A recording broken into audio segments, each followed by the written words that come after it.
Very good morning, students, and welcome to the e-learning session of Science and Technology. In today's lecture, we will study about acid, base, and salts. So, an acid is a chemical substance that has sour taste. Okay ऐसे chemical substances जो कि खट्टे test के होते हैं उन्हें हम acid कह सकते हैं, जैसे कि लेमन हो या फिर कर्ड यानी कि दही हो, विनेगर या फिर ऑरेंज हो जो कि सोर टेस्ट के होते हैं, मतलब खट्टे टेस्ट के होते हैं। उन्हें हम ऐसा कह सकते हैं कि उनके अंदर एसिड प्रेजेंट है।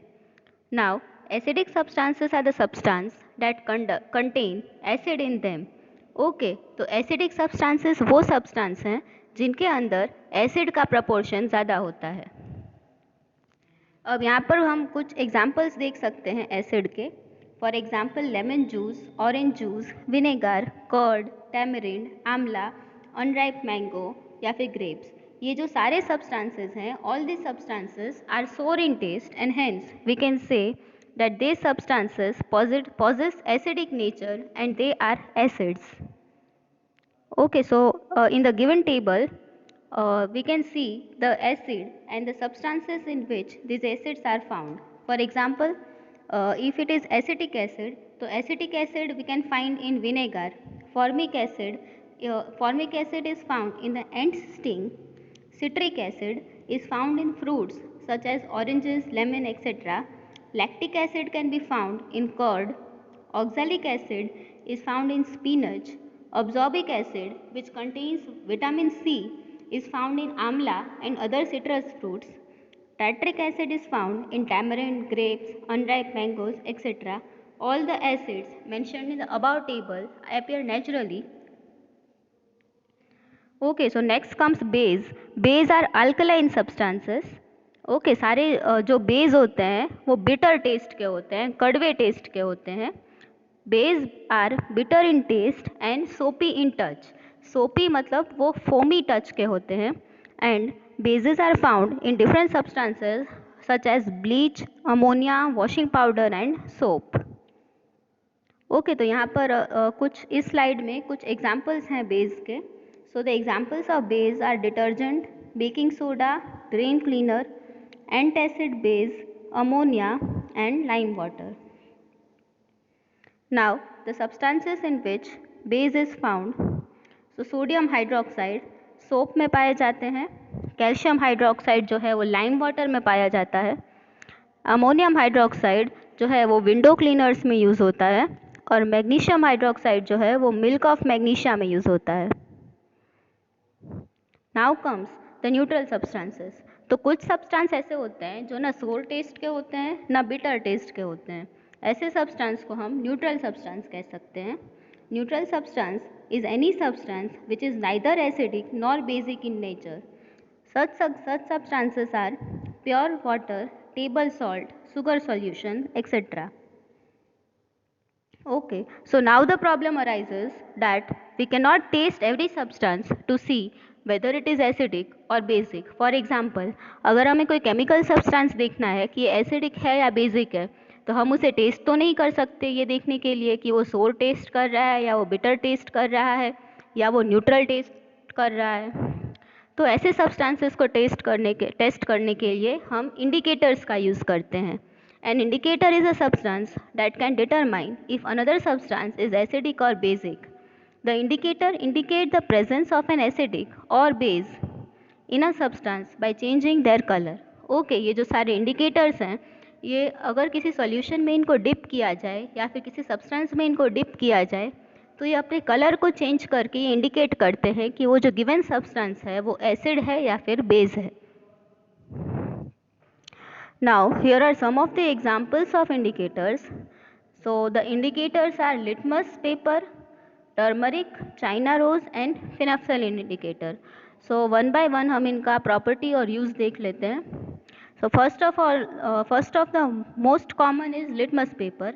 Litmus paper is a natural indicator which is extracted from lichens and it has purple color in distilled water. Now, when it is added to an acidic solution, it turns red, and when added to a basic solution, it turns blue.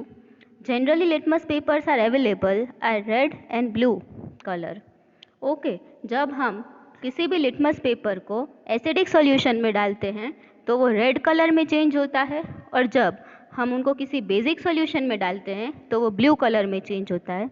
इस तरह से हम check कर सकते हैं कि कोई substance acidic है या बेसिक है with the help of litmus paper. So litmus paper के लिए ये टेबल बनाया हुआ है मैंने कि इसमें आप देख सकते हैं कि किस सब्सटेंस में लिटमस पेपर क्या चेंज दिखाएगा, और उस चेंज के बेसिस पे हम कैसे ये बता सकते हैं कि वो सब्सटेंस एसिडिक है, बेसिक है या फिर न्यूट्रल है। सो फर्स्ट है टैप वाटर। टैप वाटर में अगर हम लिटमस पेपर को डिप करेंगे तो रेड लिटमस पेपर में कोई चेंज नहीं आएगा, ब्लू लिटमस पेपर में भी कोई चेंज नहीं आएगा। Hence, we can say that it is a neutral substance. Tap water is a neutral substance because it is not changing the color of any of the litmus papers. Then comes detergent solution. तो detergent solution में अगर red litmus paper को dip करते हैं तो वो blue में change होता है, लेकिन अगर ब्लू लिटमस पेपर को डिप करते हैं तो उसके कलर में कोई चेंज नहीं आता है। हेंस हमने देखा था कि अगर रेड लिटमस पेपर ब्लू में चेंज होता है तो हम उसे बेसिक कहते हैं, इसीलिए डिटर्जेंट सॉल्यूशन को हम बेसिक सब्सटेंस कह सकते हैं। वेर एज एरेटेड ड्रिंक में अगर हम रेड लिटमस पेपर डिप करेंगे तो उसमें कोई चेंज नहीं आएगा, लेकिन अगर हम उसमें ब्लू लिटमस पेपर को डिप करते हैं तो वो रेड कलर में चेंज होता है। और हमने प्रीवियस स्लाइड में देखा था कि अगर ब्लू लिटमस पेपर रेड में चेंज होता है तो हम उस सब्सटेंस को एसिडिक कहते हैं। हेंस यहाँ पे हम कंक्लूड कर सकते हैं कि एरेटेड ड्रिंक जो है वो एक एसिडिक सॉल्यूशन है। तो इसी तरह से आप ये सारे एग्जाम्पल्स को चेक कर सकते हो कि कौन सा लिटमस पेपर कौन से कलर में चेंज होता है, और उसके ऊपर से आप डिसाइड कर सकते हो कि वो सब्सटेंस एसिडिक है या फिर बेसिक है। Okay, so next indicator is China rose. China rose petals are kept in warm water and a colored solution is obtained. This colored solution is used as an indicator to identify the acidic or basic nature of substances. Okay, तो China rose के जो पिटल्स होते हैं, China rose को हम commonly शू flower बोलते हैं। तो वो जो शू फ्लावर के जो पिटल्स होते हैं उनको हम किसी वार्म वाटर में रख के एक कलर्ड सॉल्यूशन ऑब्टेन कर सकते हैं। ये जो कलर्ड सॉल्यूशन है वो एज एन इंडिकेटर यूज़ होता है किसी भी सब्सटेंस की एसिडिटी या फिर उसका जो बेसिक नेचर है वो चेक करने के लिए। तो इस टेबल में आप देख सकते हैं कि अगर मैं शैम्पू में अगर मैं ये चाइना रोज़ का सॉल्यूशन डालूंगी तो इनिशियल जो शैम्पू का कलर है वो मिल्की है, लेकिन जो फाइनल कलर होगा वो ग्रीन हो जाएगा। वेरएज अगर मैं लेमन जूस में अगर मैं ये सॉल्यूशन डिप करती हूँ तो जो पहले लेमन जूस का कलर था वो थोड़ा हल्का सा वाइट था, लेकिन जो उसका फाइनल कलर आएगा वो मैजेंटा हो जाएगा। तो अगर चाइना रोज़ किसी भी सॉल्यूशन में डिप करने से अगर उस सॉल्यूशन का कलर ग्रीन में चेंज होता है तो हम कह सकते हैं कि वो सब्सटेंस बेसिक है। लेकिन अगर उस सॉल्यूशन का कलर मैजेंटा, जिसे हम ऑरेंज का एक शेड कहते हैं, अगर उस कलर में चेंज होता है तो हम उसे एसिडिक सब्सटेंस कहते हैं। ओके, सो इस टेबल से हम ये कह सकते हैं कि शैम्पू जो है वो एक बेसिक सब्सटेंस है, लेकिन लेमन जूस जो है वो एक एसिडिक सब्सटेंस है। नाउ थर्ड एग्जांपल है सोडा वाटर। तो सोडा वाटर पहले से कलरलेस होता है, लेकिन अगर हम उसमें चाइना रोज़ का सॉल्यूशन डालते हैं तो वो सॉल्यूशन जो है वो ग्रीन कलर में चेंज होता है, जिसकी वजह से हम कह सकते हैं कि सोडा वाटर जो है वो बेसिक सॉल्यूशन है। ओके, सो अब फाइनल जो लास्ट एक एग्जांपल है वो है common salt solution. Common salt solution जो है वो कलरलेस होता है इनिशियली, लेकिन अगर उसमें हम चाइना रोज़ का सॉल्यूशन डिप करते हैं तो भी उसमें कोई चेंज नहीं आता है, मतलब वो कलरलेस ही रहता है। Okay, so this indicates that common salt is neither an acidic solution nor an basic solution. Okay, so in the same way you can go through the table and you can learn how to identify acidic and basic substances with the help of China rose. Okay, next is phenolphthalein indicator. Phenolphthalein is a synthetic indicator which is colorless in acidic solution but turns pink to red as a solution becomes alkaline. Okay, तो phenolphthalein indicator जो है वो generally lab में use होता है। Phenolphthalein indicator है वो जब तक कोई भी सब्सटेंस एसिडिक होता है तब तक वो कलरलेस होता है वो सॉल्यूशन, लेकिन जैसे ही वो सब्सटेंस बेसिक की तरफ बेसिक की तरफ बेसिक होने लगता है तो वो सब्सटेंस जो है, वो जो सॉल्यूशन जो है वो अपना कलर हल्का पिंक में टर्न होता है। Next comes neutralization. तो अगर एक एसिडिक सॉल्यूशन को हम बेसिक सॉल्यूशन में मिक्स करेंगे तो the solution neutralises the effect which each other. When a acidic solution is mixed with a basic solution, both the solution neutralises the effect of each other. ये जो reaction है between acid and base, जो कि एक दूसरे के effect को neutralise कर देता है, और फिर जो सॉल्यूशन हमें रिजल्ट में मिलता है वो ना एसिड होता है ना बेस होता है, वो एक न्यूट्रल प्रॉपर्टी प्रोसेस करती है। तो ऐसे रिएक्शन को हम कहते हैं neutralization reaction. Salt and water are produced in this process with the evolution of heat. तो और ऐसा जो न्यूट्रलाइजेशन प्रोसेस होता है उसमें मोस्टली सॉल्ट और वाटर प्रोड्यूस होता है।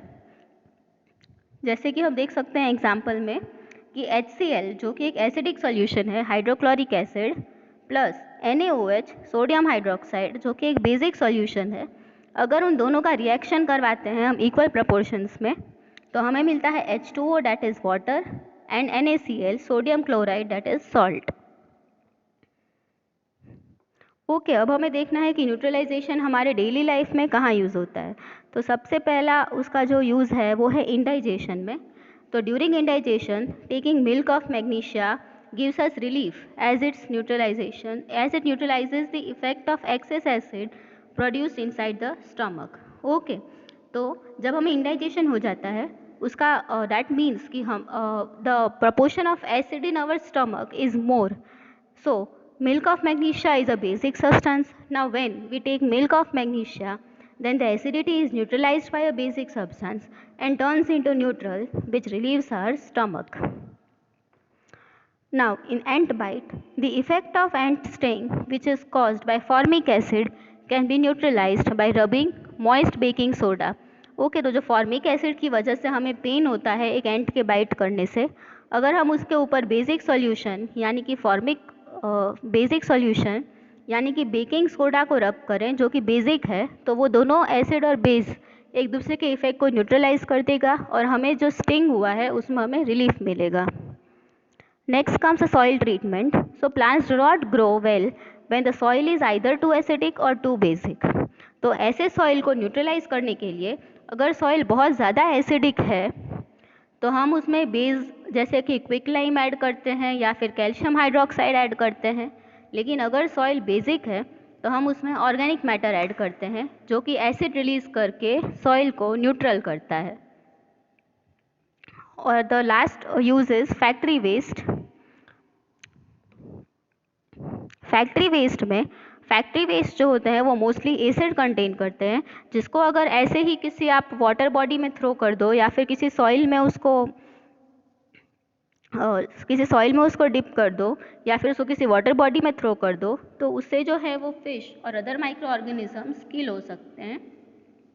इसकी वजह से उसको पहले न्यूट्रलाइज किया जाता है और उसके बाद उसको कहीं भी थ्रो किया जाता है। I hope you understand the lecture. Thank you and have a wonderful day ahead.